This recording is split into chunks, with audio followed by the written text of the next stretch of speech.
Hey Research Stat class, this is Stephanie and I am coming at you with our lecture for scales of measurement.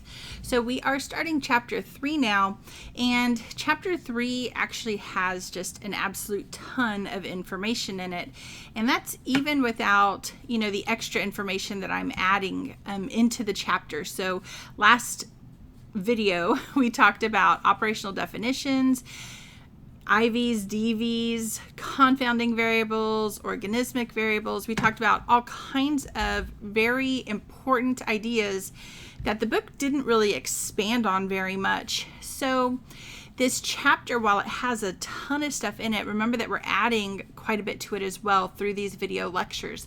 So today what we're going to talk about are scales of measurement. And scales of measurement is covered in the book, but I don't feel, I know I really struggled with scales of measurement when I was a student.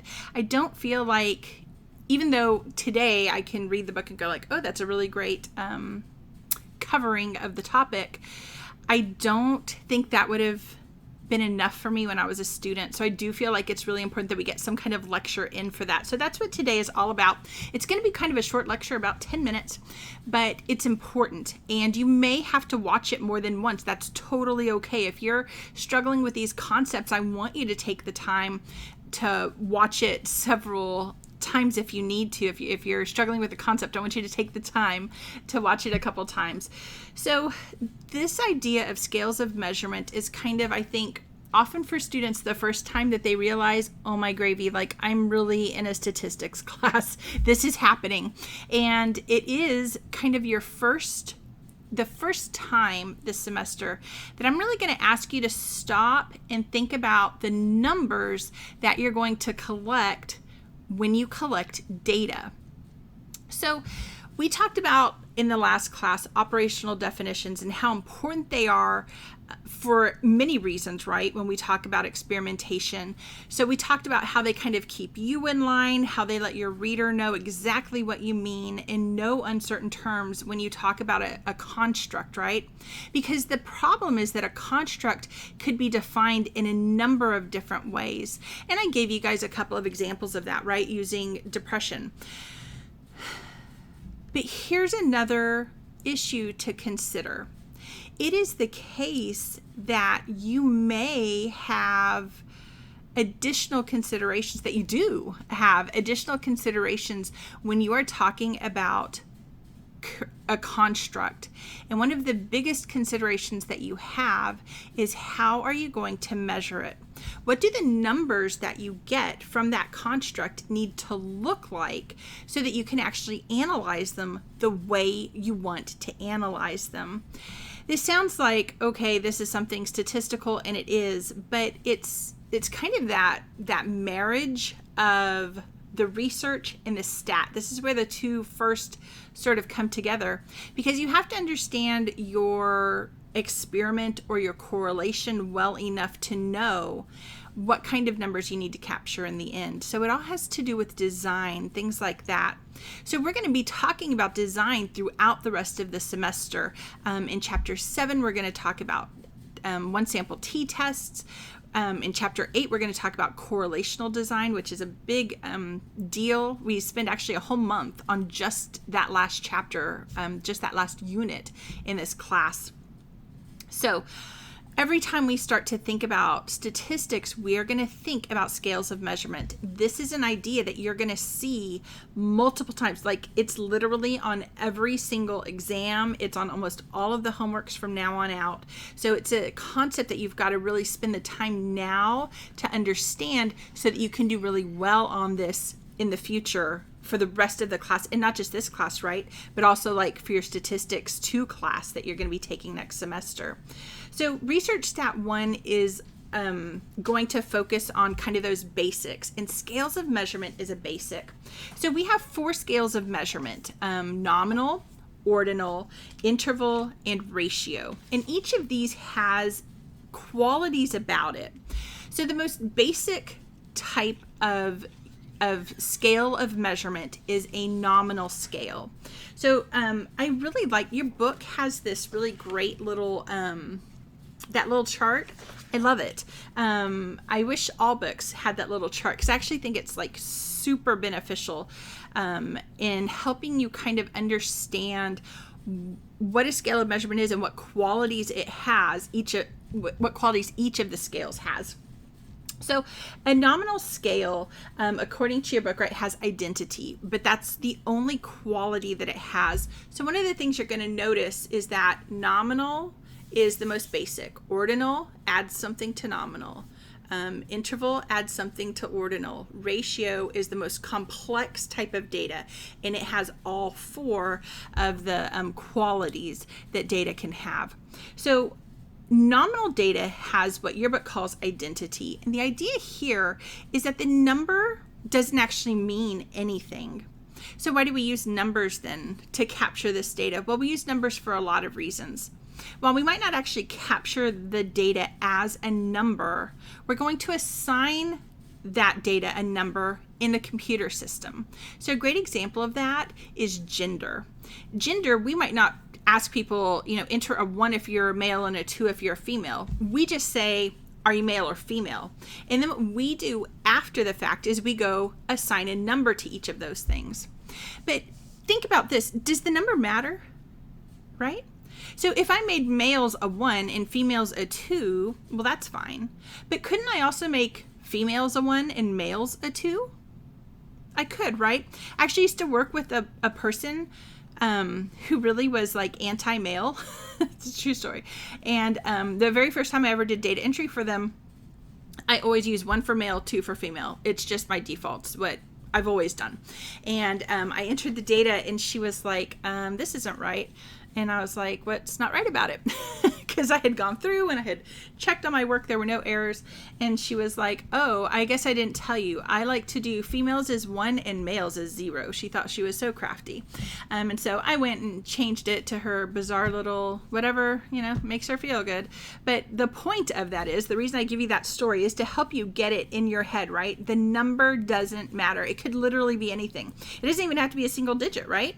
We could have males be 999,999 and females be 27. The number doesn't matter. So for nominal data, it's a way for us to kind of categorize information. So why do we put numbers on it then to begin with, right? If we could just say male and female. Well, a computer doesn't understand the label. Computers cannot compute the label. They can only compute numbers. And so we ascribe the number to the category really just as a function of being able to get the computer to give us information. So with that, the computer can start to calculate things like percentages. So how many males did we have versus how many females? We can do counts on that. That's not something that most computer programs can do with the label. So we artificially give it a number, but it doesn't necessarily have a natural number about it. Okay, that's nominal data. So in nominal data, the number that we give kind of stands for the name, right? Nominal name.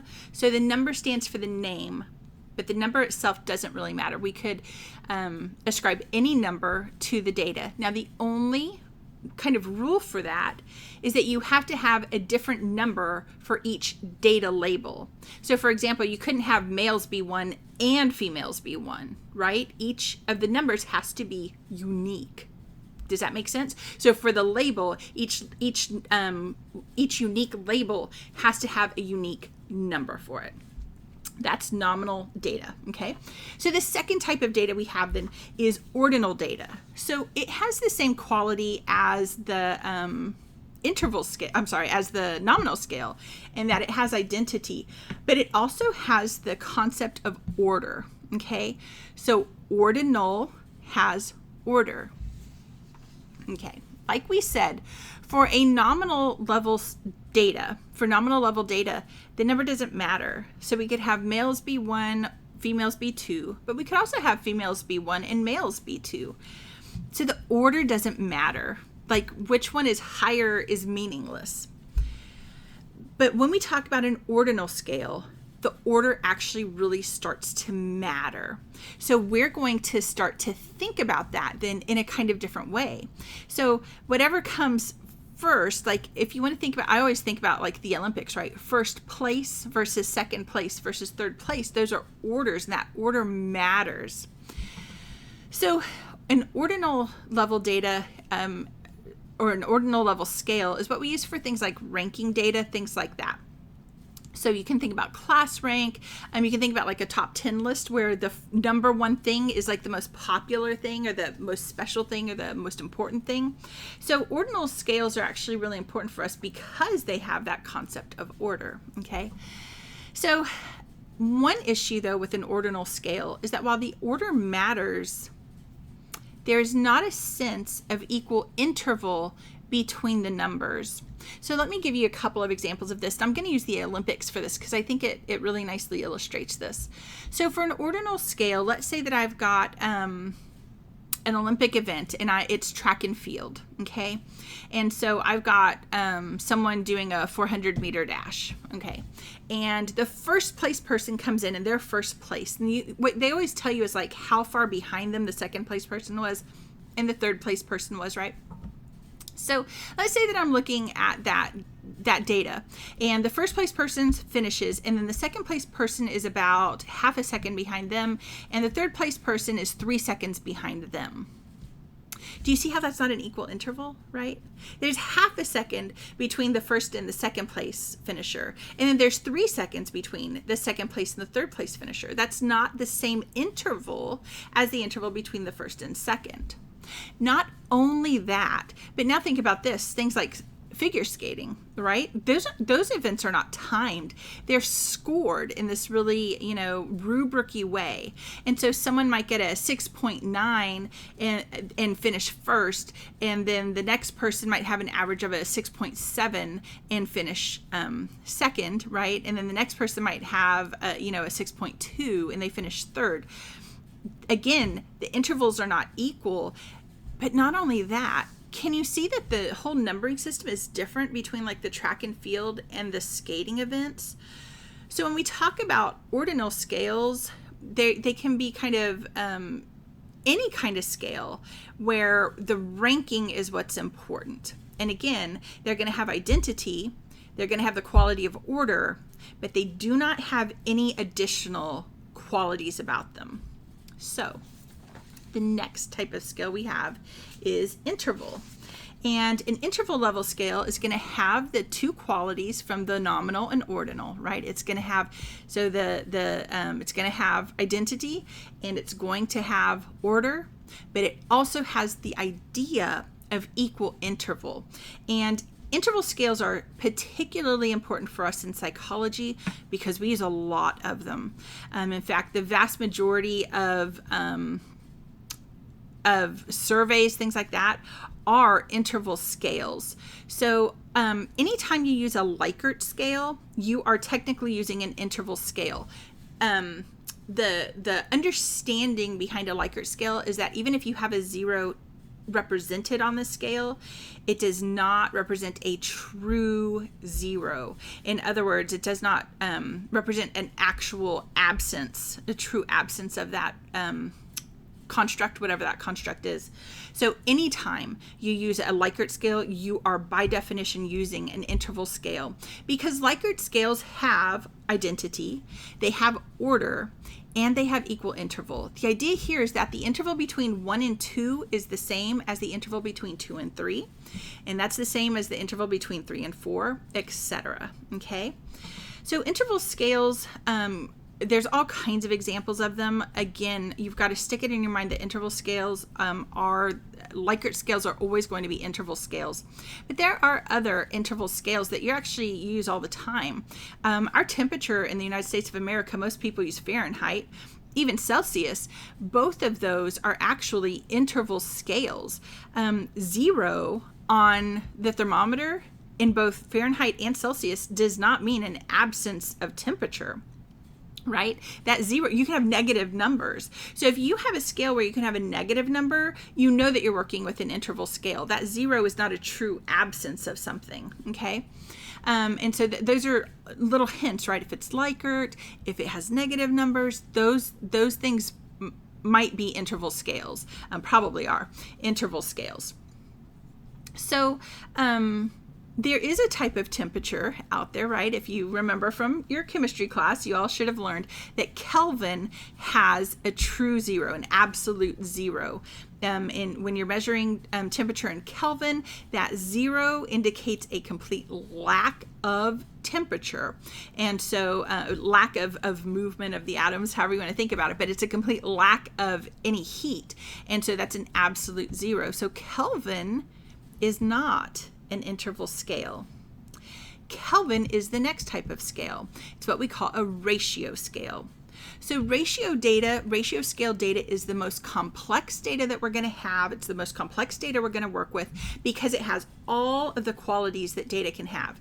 It has identity, it has order, it has interval, and it has a true zero. It has a true 0 point. You cannot have negative on these types of scales. So I gave you Kelvin as one example, right, where all temperatures start at 0 and then can go up. There's no negatives. Another great example is height. Height starts at 0 and then it increases. Weight starts at 0 and increases, right? For some of us during these COVID times, it's increasing a little more than we would like, right? All of those kind of things, a lot of physiological measures are very rich data, and they are ratio level scales. All right, so again, ratio scale is the most complex data we're going to work with. It has all 4 of the qualities. It has identity, order, interval, and it has that true 0 point. So you have your first statistics homework due actually on Wednesday, and in that homework you're supposed to be exploring some of these ideas of the different scales, and you also have a central tendency. You'll have a video that pops up for that tomorrow, and I really hope that you guys are taking the time on this first statistics homework. So I want to talk just very quickly with the last couple minutes we have about statistics and statistics classes, and we'll talk more about that when we talk about central tendency tomorrow as well. But this is not a math class, so students always are so afraid of statistics, but I don't want you to be afraid of it. If you've passed college algebra, even if it was a struggle, you've passed it, and I promise you are prepared for this class. The ideas that you've learned in your algebra class, you're going to be utilizing here. And every semester I have students who are terrified they're going to fail and do very well. So just know I'm here for you. Email me if you have questions and things like that. But remember that psychology is a science. I have a saying, right? Psychology is not a soft science. It's not a medium science. It's a hard science. And I actually say that psychology is the hardest science because we employ the scientific method. We are rigorous about the scientific method.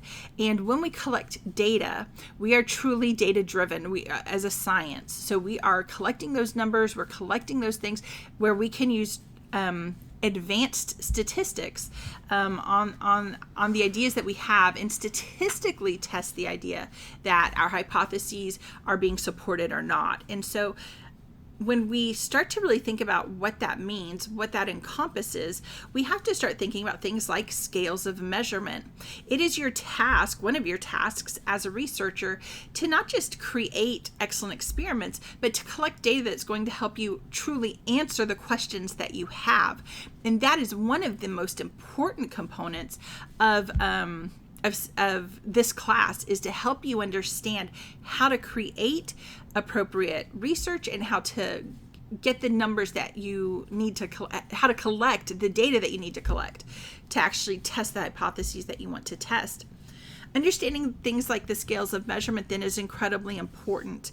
And in the homework that you have, what I've asked you to do is to think about each of the constructs that I have listed for you and to consider how you would actually measure that construct in a way that would allow you to use each of the scales of measurement.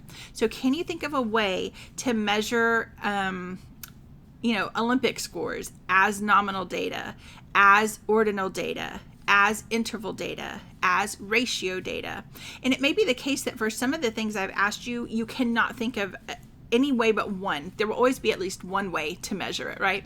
But for many of them that I've given you, if you really stop and think about the construct and really consider it, you will see that you could create a category for the that construct. You could create categories. Well, that could be nominal data.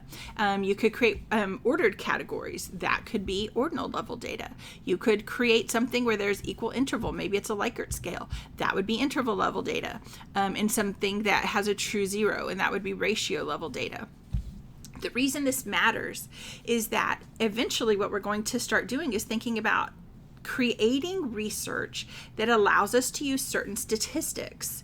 But certain statistics can only be used with certain types of scales of data. So, or scales of measurement. They can only be used with certain types of data. So, for example, you cannot use a correlation if your data is not continuous data. Nominal level data is not continuous data. Ordinal level data is not continuous data.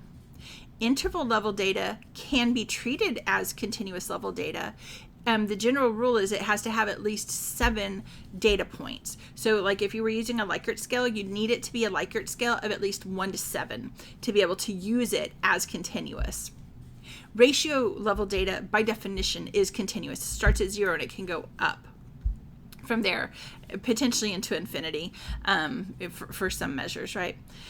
So we are going to start to think about things like discrete data, which would be like nominal level data, versus continuous data, which would be like that ratio level data, and then the iffy things in between. And we'll be thinking about this more throughout this semester.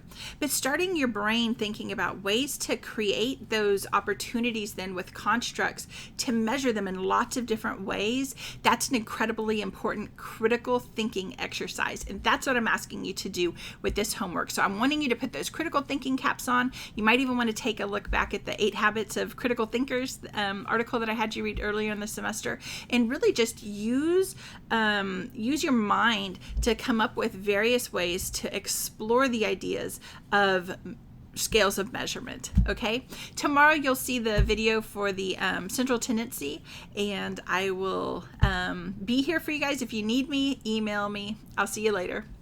Bye.